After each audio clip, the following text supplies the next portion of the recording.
Welcome to Cultural Connections, and I'm Pastor Daniel Cox, my wife Marie, and we are joined today by a very special guest, Sig Pell, and he is here to tell his story.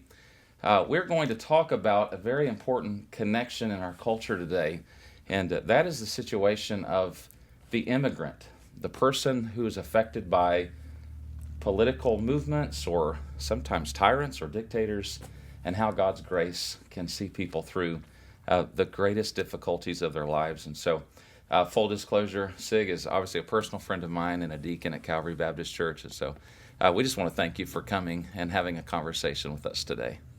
Thank you for asking me, and I'll try to be as truthful as possible. Amen. The Old Testament has a lot to say about the sojourner, the stranger, the foreigner. As I was kind of looking into this, the Hebrew word is ger, and a ger refers to a non-landowner, someone not part of a social structure, the one who is traveling, the one who finds himself not at home. As we look in Scripture in Genesis 15 and verse 13, we're told that the patriarchs of Israel were sojourners and strangers, that Israel was a stranger, that Moses himself was a stranger. And by the time we get to the deliverance of the children of Israel out of Egypt, Moses commands the people by God in Deuteronomy 10:19. They're commanded to love the stranger because they themselves were strangers. And it was the love and compassion of Jehovah for the people that he wanted them to extend to other people. I think what spawns my thinking in this conversation, 2015, you and I traveled to Israel. And I remember my first trip into the West Bank. We were in Bethlehem. And before I went there, I didn't know that Bethlehem was not part of the state of Israel. And we were in a store, a very famous olive wood store, having conversations with the staff that worked there. And they so humanized the Israeli-Arab conflict for me in such a powerful way. I've been back twice, and every time I'm in a Palestinian-controlled area, it just helps me to humanize. These are not people, pawns on a chessboard that are being controlled by politicians. These are image bearers of God who have eternal souls, and we want to love them and encourage them. There was a little Arab boy who was, for $1, putting a sheep over people's shoulders and taking a picture. And when I saw him, I didn't see him. I saw my son, who was about the same age at the time. So I want us to have a political conversation, but I really want us to humanize. We have a large Ukrainian population here in our neck of the woods, so to speak, and some of those are from war-torn areas. And so kind of a good segue in. Tell us, who is Sig Pell and where did he come from? Well, that's very interesting because it depends where you want me to start. If you want me to start before I was born, you have to start with my parents being forced off of their land. My father was in hiding in the Ukraine, Russia, Poland, because of Hitler. And the U.S. was driving Hitler out of Germany, and the U.S. was all the way almost into Russia. And the president at that time decided that they wanted to have Russia involved in the reconstruction of Germany. This all took place in 1945. And it was during the winter. It was the winter that the German army froze to death in Russia. Wow. And that was a good time to go and attack from the U.S. point of view. And he withdrew the U.S. forces, and Russia moved in to take this place. And my parents were right in the middle. They had a farm on the east side of Germany next to Poland. And when my mother and her mother-in-law is where they were living with my dad's family. And they had to move. They didn't have vehicles. They had only horse-drawn carriages and wagons. So they loaded everything up on wagons. And the little village that they were in, they decided to form a wagon train and head west. Well, as many of you know, the history shows that almost all the bridges were knocked out, and there's a lot of rivers on the east side of Germany. And they had to traverse these rivers in the winter. And so the wagons tried to roll across the rivers on ice. Well, a lot of the rivers had enough current to where they didn't freeze in the middle, and they went into the water. And my parents were in this wagon train heading west. They got to a very wide river called der Weichsel, and they couldn't cross because the ice was too thin. They camped overnight and prayed. Their wagon train leader came up the next morning and said, I think we need to go to the north and find a better place to cross. It'll be colder as we go north. And they did. They headed up towards the Baltic Sea. And they found a place. The bridge was bombed out, but the ice was thick enough to cross. And they did cross to the other side to find refuge to the other side and head west. In the process, my mother found friendship from the people that lived in that area.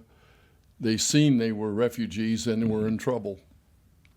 And a woman came out to my mother and said, would you like to get warm while they get the wagons off of the river, because the ice was thin near the edge and it did break in.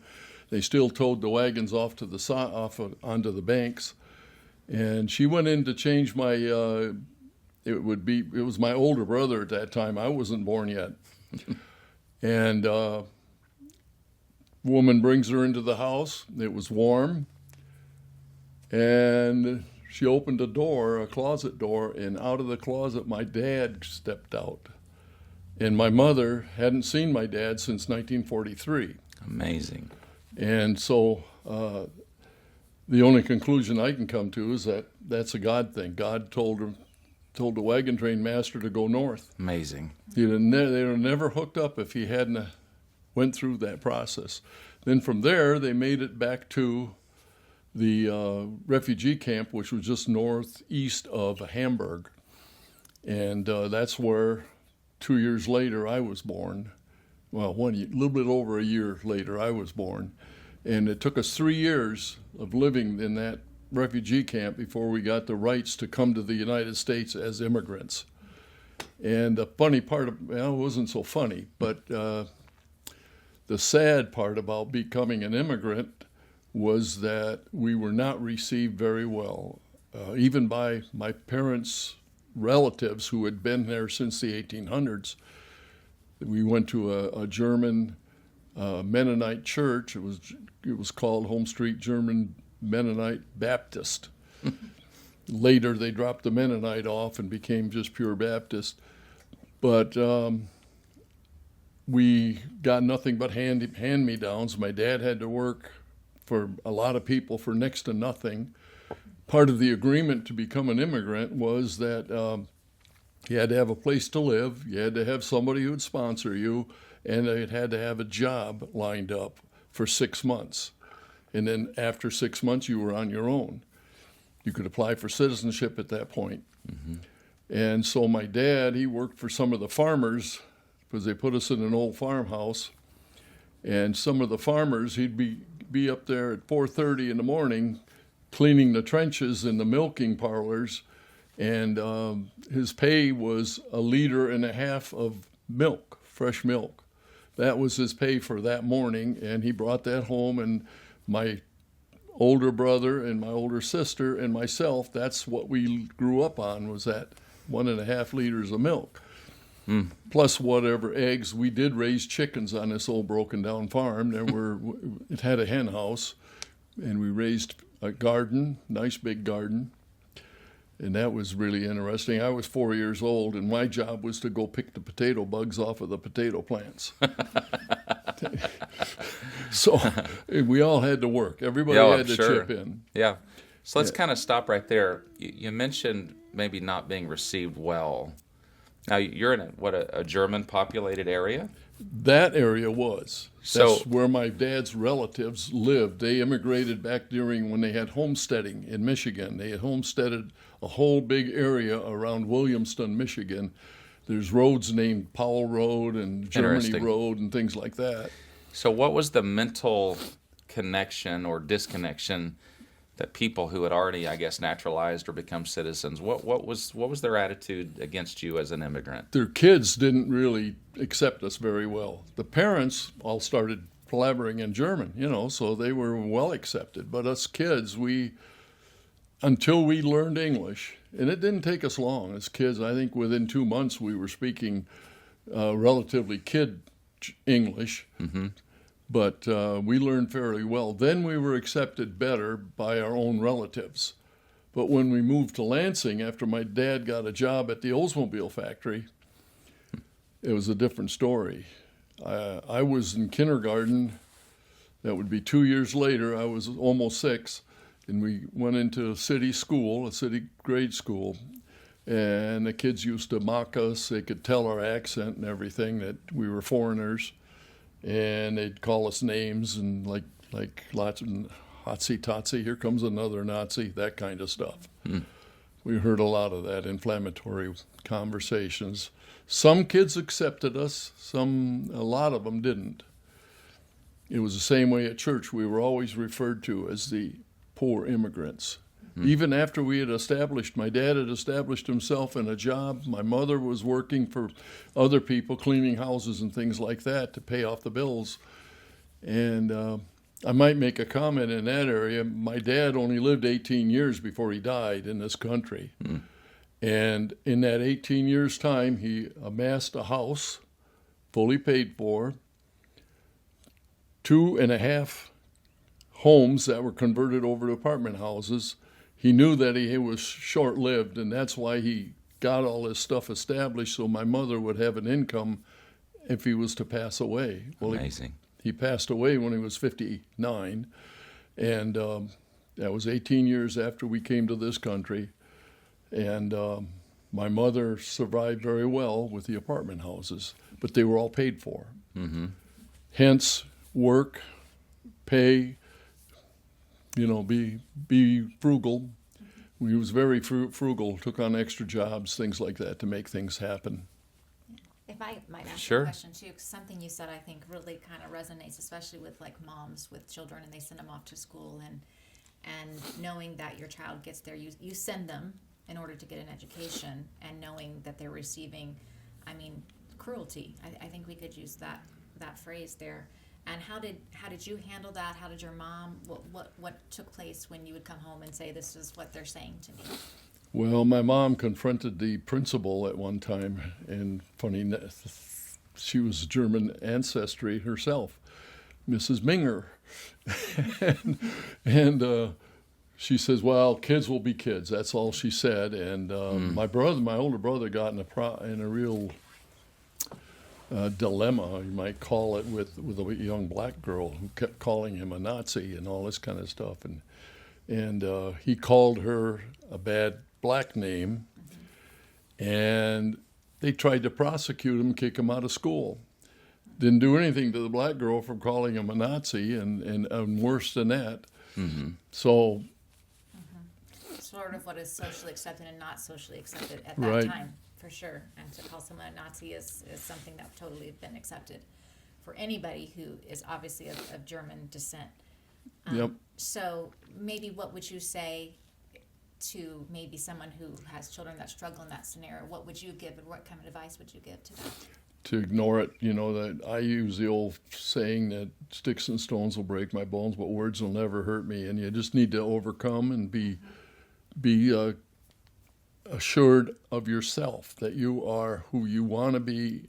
And we were going to church all the time. I just look at Jesus. Look to the Lord for consolation or consolement that they don't really know what they're saying. Forgive them, for they don't know what they're saying. Amazing. I've had experiences, and I kind of arcing the conversation towards our treatment of the Ger, the stranger, the pilgrim. I think after 9/11, we were in higher education, and in talking to young people, I think after 9/11, which was our December 7th, 1941, Right. Even Islamic people, there was a real groundswell of hatred, and I would ask these questions about exposing racism kind of in some of my classes. And it was always Islamic people, and so I tested myself, in the grocery store or in a public place, and I would see the hijab-clad woman with 3 children in the produce section of the grocery store. And I just kind of watched people, just kind of watched. Is anyone going to speak to her? Is anyone going to show any American kindness? This is a Christian nation, and I discovered that mom is not going to be treated well. And I've tried to make a point to smile, to give a greeting, like Sure. to share the love of Christ, because if we want to spiritualize it in Ephesians chapter 2, Paul says we were strangers. We were strangers, aliens, strangers from the covenants of promise as Gentiles, having no hope without God in this world. And it was the love of Jesus Christ that reached out to us and invited us into this wonderful family. So let's go back. I want to maybe drill into, how did your parents feel about our country? Was there a deep gratitude for the opportunities your father had here in the States? Oh, yeah. A lot of people would ask my dad, would you want to go back to Germany now that it's peaceful over there? He says, no, this is so much better. They actually have freedom here. Even those countries today, have a very socialist Sure. Background or may have, they aren't any better off today than they were before Hitler. Really, you get right down to it. I still have a lot of relatives over there, and we communicate a lot, and they are a lot like us. In fact, they're speaking more and more English mixed in with their German. And I think that my parents fell in love with this country, especially the church. They helped build the brand new Baptist church in Lansing. Colonial Village Baptist Church was built in 1954. I was baptized there in 1956, 10 years old. And that was our home. That was now our home. And my dad had a hard time at first because he didn't catch the language as quickly as my mother did. Mm-hmm. My mother learned it very well. She learned how to drive cars very well. We didn't own a car until 57. And my dad was used to driving horses. No kidding. Giddy up, go past the corner and then turn. And going in a car, he'd go past the corner and turn, always turn left. Did the big S turn. And if he looked off into the field, pretty soon the car was going off into the field. Amazing. Because the horses would keep going straight. Amazing. They knew the street. He did. He'd look at the field. They'd feel. So anyway, that was, my dad had a harder time of it, but he did pick it up, and took him a while, but he did catch on eventually. I would say maybe the last 8 years of his life in this country, he was acclimated. Mm-hmm. Yeah. What did you learn from your dad? Oh, how to work ethic. If you start something, you finish it. You put everything into it to make sure it's the best that you can do, and not be lazy. Save money. The rest will just come to you. So you graduate in Lansing, I assume, high school? Yeah, Finished. Lansing Eastern. And then where did you go? Went to community college for 3 years. Got a 3-year degree in industrial management. They put me on management at GM, and I kept on going to school. I got drafted and went to Vietnam for 2 years, and then I got Oh, by the way. lucked out of that. And then after I went out, I used my education benefits from the military, and I continued my education and I made journeyman electrician, then a state licensed electrician, then a master electrician license. By 75, I was a master electrician. In the meantime, I was taking engineering classes to get up into engineering and work for plant engineering until 1983. I was going to say 82. I was also teaching electronics and computer technology in 79, 80, and 81. And then I went into vehicle engineering after I got a mechanical engineering degree. I had an electrical engineering degree, and I went and got a MBA at in Northwood. It used to be called Institute. Now it's Northwood University in Midland, Michigan. And I got those through GM. Amazing. They paid for all of that stuff. How long were you with GM? 37 years. And I when hired in when I was 18. I retired when I was 55. Amazing. Yeah. Wow. And then what happened after retirement? I moved to Florida. Well, actually, I had some other interruptions in the meantime. In 95, after I graduated at Midland, my mother was at the Midland University, and it was I think it was May 15, something like that, was the graduation ceremony. And they announced my name and said he's graduated MBA with a summa cum laude. And my mother looked at my sister and said, "What's summa cum laude mean?" Summa cum laude. She said, no, summa cum laude. She said, "It's just one under valedictorian." And my mother cried. And she died in 2 weeks after that. Amazing. She went in for open heart surgery near the end of May. I think it was May 20. I don't remember exact day. But she died. We buried her. And my wife had a heart attack in 1999 and went in for an open heart surgery bypass in the summer, late summer. I think it was September, maybe late August. She had bypass surgery. And almost 6 months later, well, not 6 months, about 4 months later, on Martin Luther King Day, I went in for a triple bypass. Doctor said it was brought on by the stress of my wife almost dying. And I had a triple bypass in 2000, the 18th of January. And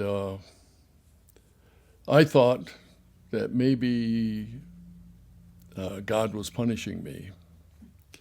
You know, I gave a testimony back at the church a couple of years ago, a lengthy one. The pastor wanted us to get up in front. And I made the comment that when we moved from Lansing, I got transferred from Lansing to the tech center when I went into vehicle engineering, which is in Warren, Michigan.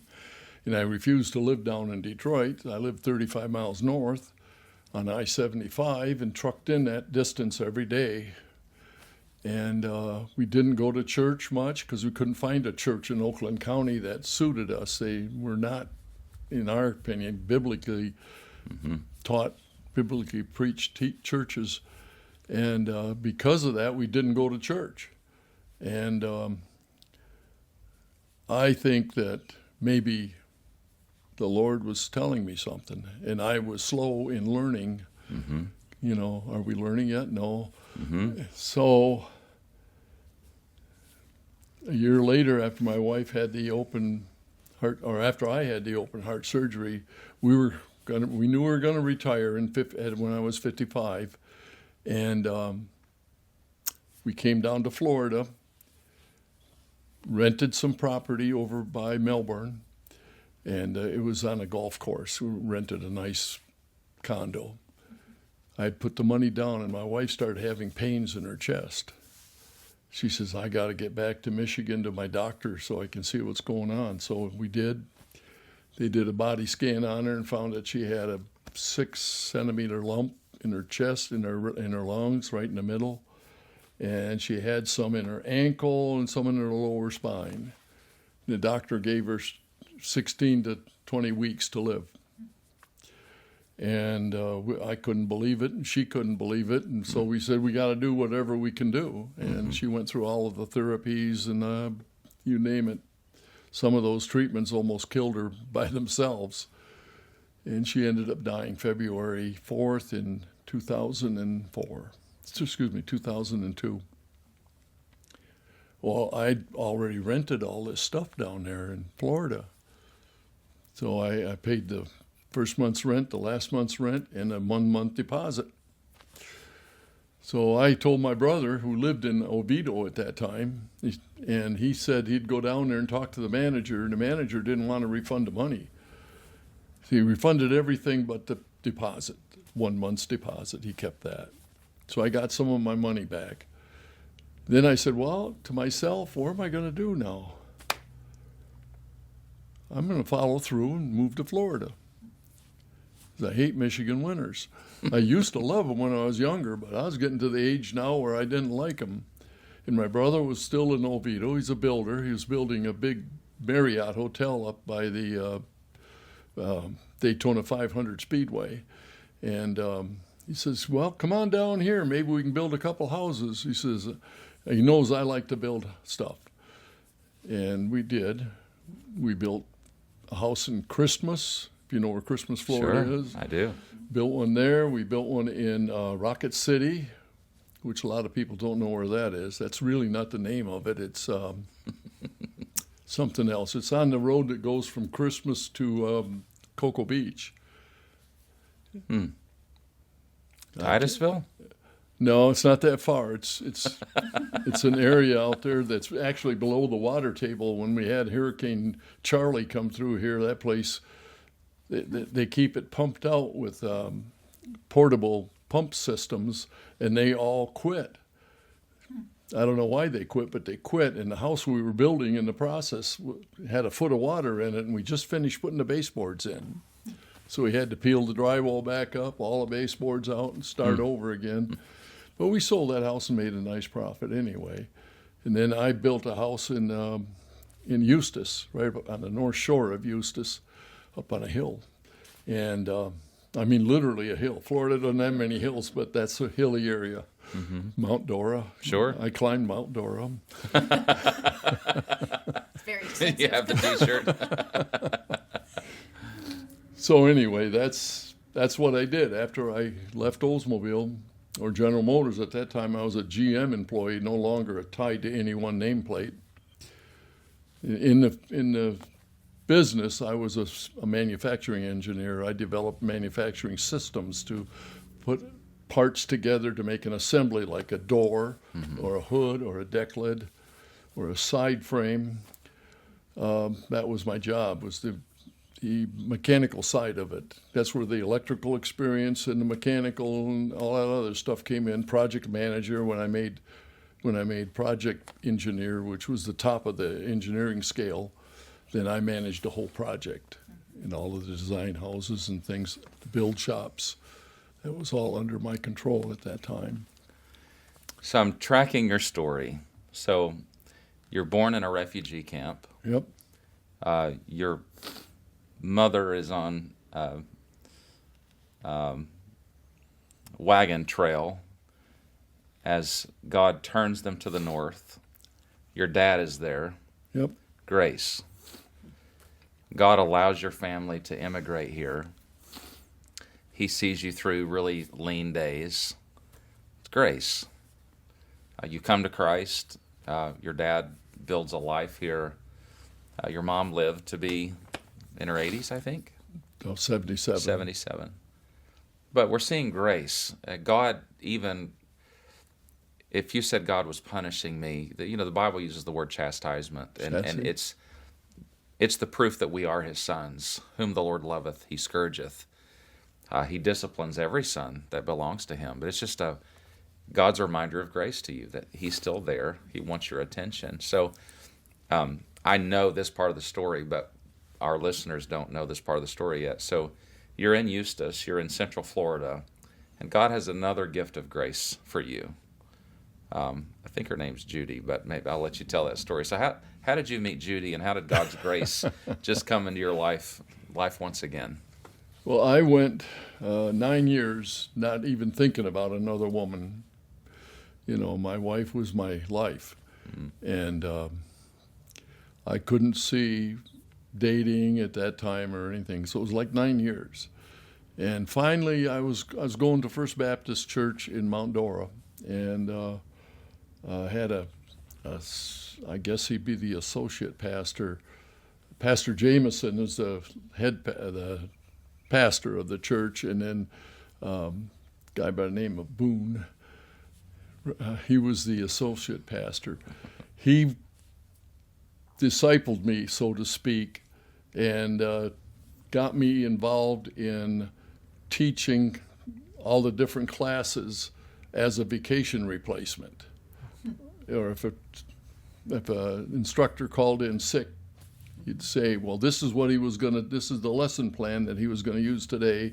can you teach that class? I'd go teach it, and it could be any age group. And I did that for about 2 years, and I thought, well, this is working out pretty good. I ought to get back in the swing of things and see if I can find a woman that would put up with me for the rest of my life, you know? Because it's a fact that married couples live longer. Sure. If they're compatible, that is. If they're not, if they're struggling all the time, no, that's not a true statement. But I decided to check it out. And of course, all this 9-year period, people are, look at her. Helping God, right? Look at her. Even my sister, the woman by the name, well, I probably shouldn't use names. It's a friend of hers that she really pushed, and it didn't work out. No, I wasn't ready. And so anyway, I tried dating some of the people from the church. They had a singles group. I joined the singles group. It was okay, but I just wasn't up to it. Didn't feel like it. Wasn't ready. God hadn't pushed me there. Mm-hmm.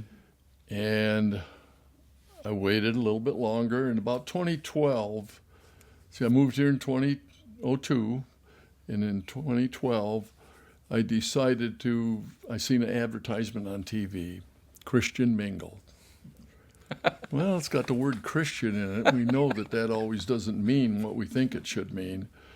Okay, I'll try it. I took one of their free 3-month things. I had like 35 women respond. Mm-hmm. Different women that, you put your whole thing out there. You put your innermost thoughts out there. Can you describe like that entry in like 10 words? Like what was your profile? My profile? It was Christian single, ready to Christian mingle. Single. Yeah. Can't be a drinker, can't be a smoker. Had to be a church attendee. Not afraid to pray at meals when you're out in public. Those kind of things. I had a lot of that kind of stuff in there. And I got, like I say, 35 hits. And I actually went on dates. I'd meet them somewhere in a restaurant, and the structure they had on Christian Mingle is, the idea was you didn't know their name, their real name, and their address until you were ready you both agreed to meet somewhere. And you would meet, and you'd have separate checks so that nobody was obligated to anybody. Mm-hmm. And you'd talk, and if you wanted to meet again, then you would get back on Christian Mingle and make the date. And like I say, I went through about 34 of them and didn't find any of them that I'd want to do again until I met Judy. And we met at Olive Garden in Ocoee, Florida, if you know where Ocoee is.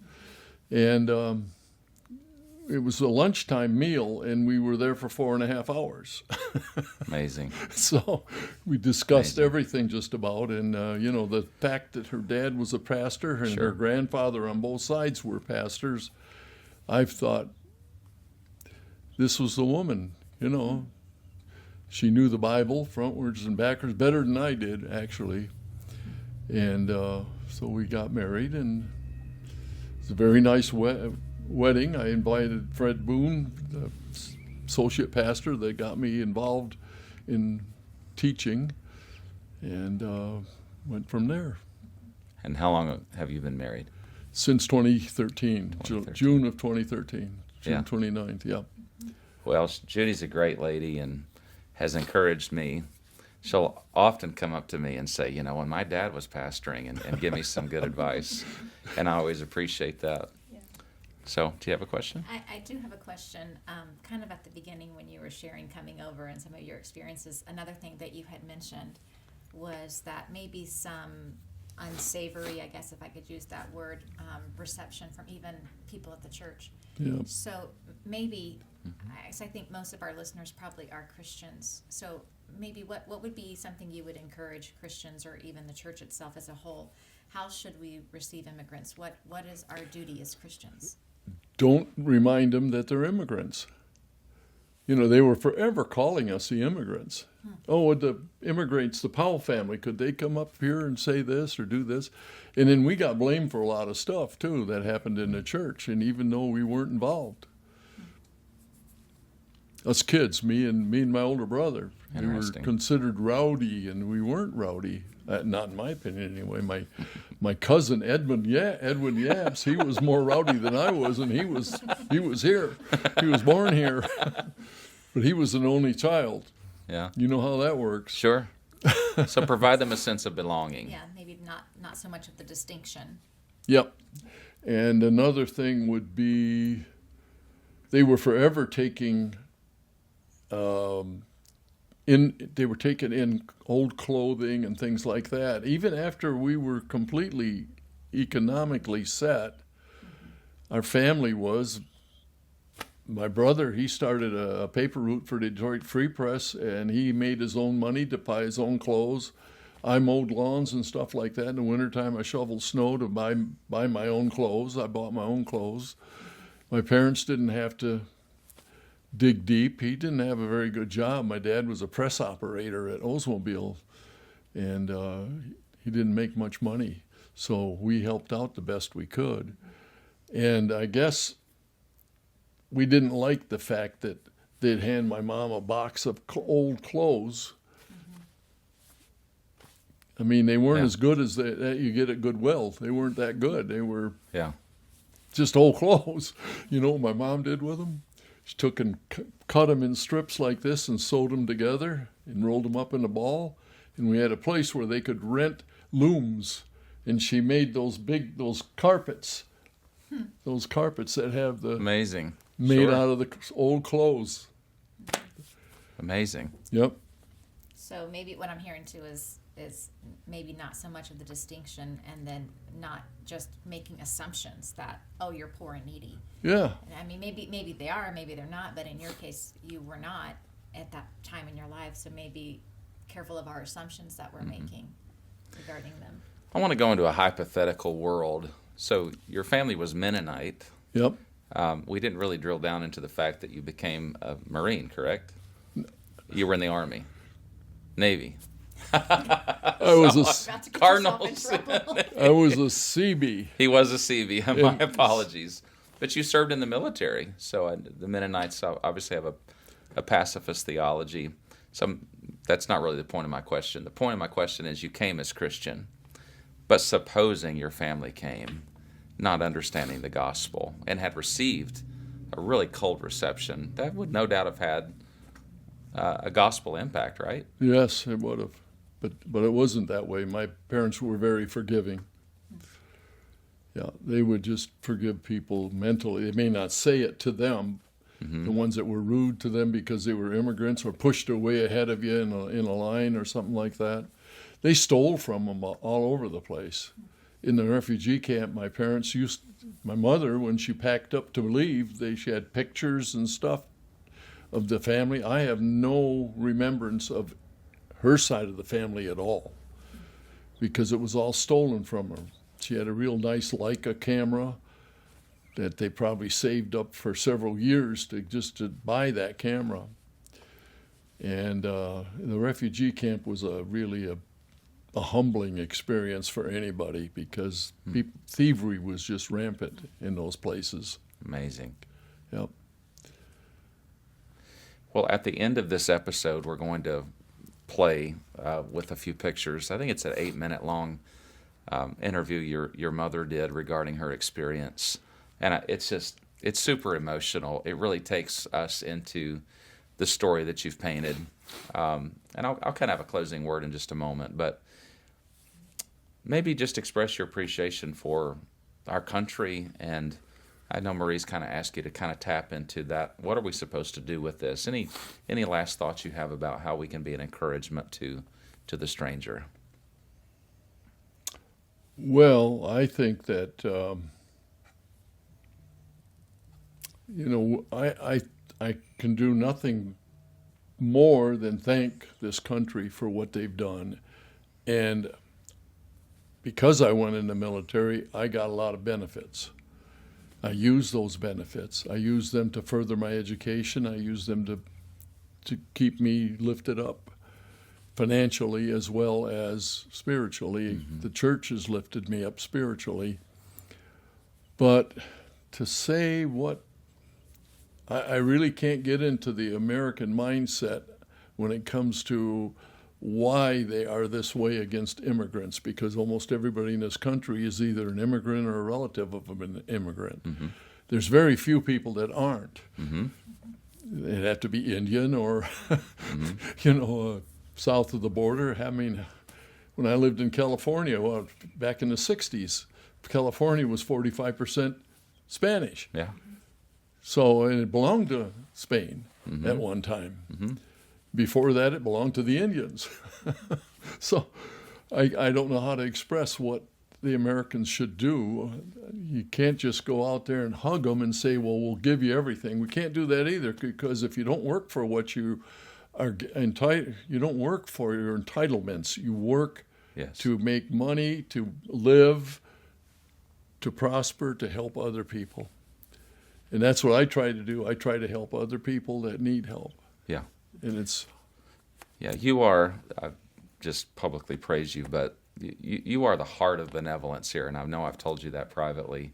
You have a real heart for people, and I know it comes from, no doubt, your relationship with God, but I think your experience informs you that we are to respond with grace and dignity to the needs of others.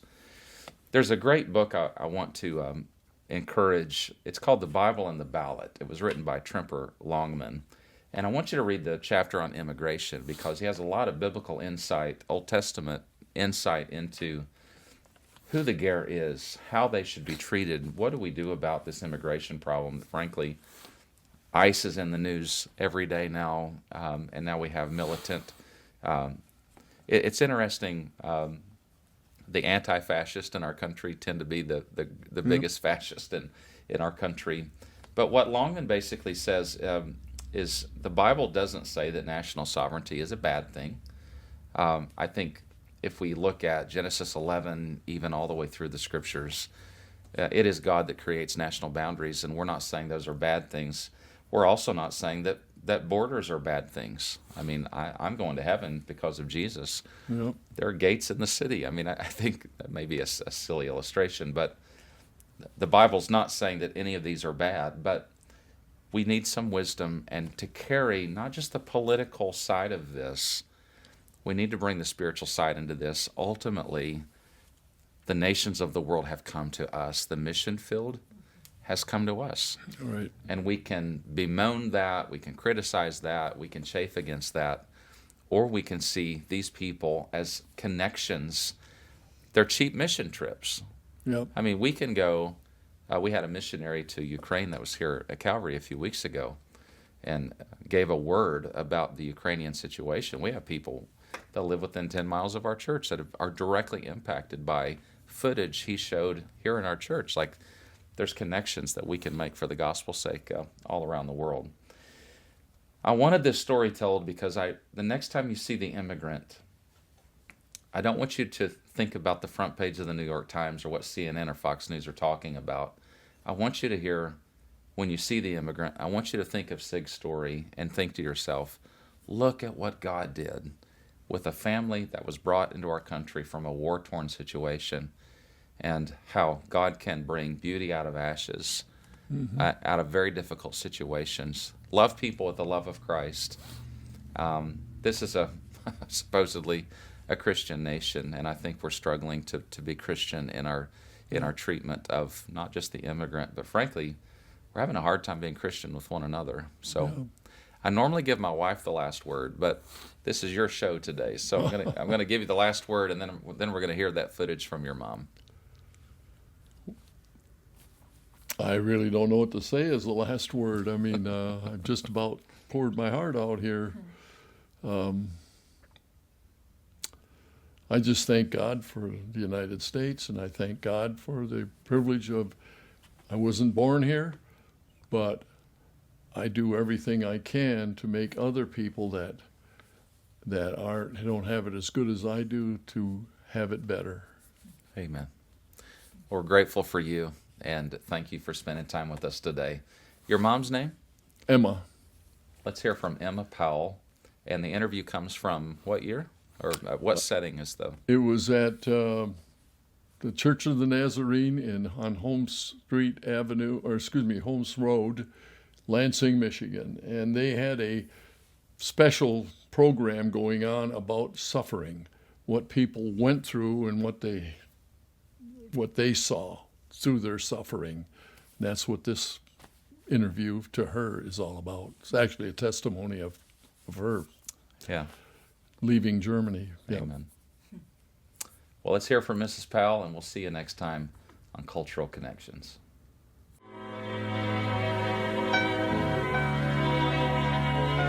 We could hear the bombs exploding all around us in the distance as we prepared to leave our home. We knew that once we left, we would never see our farm in East Germany again. It is a day I will never forget. In the morning, the local authorities had come to take my husband away to the German army. As Mennonites, we didn't believe in fighting and killing, and up to this point, my husband had escaped being drafted. Now he didn't have a choice.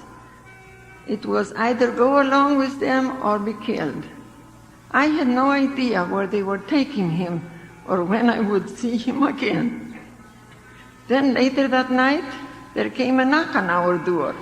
We were told to pack up what we could and be ready to leave the next morning at dawn.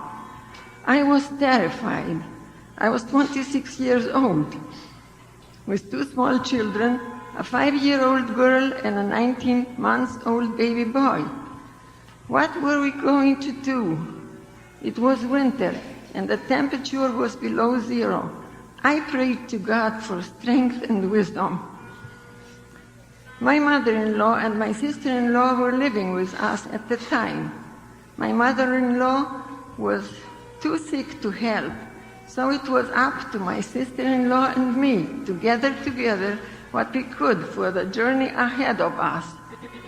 There was no way for me to get word to my husband about what was happening to us.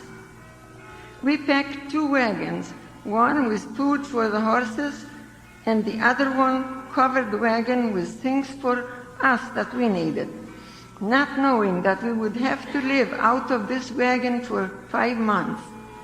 This was all done during the night, in the dark, so the Russian bombers flying overhead couldn't detect any lights.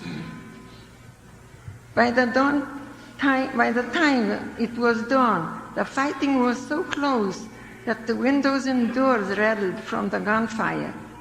When it came time for us to go, I thought I wouldn't be able to leave everything behind, but God gave me strength to go.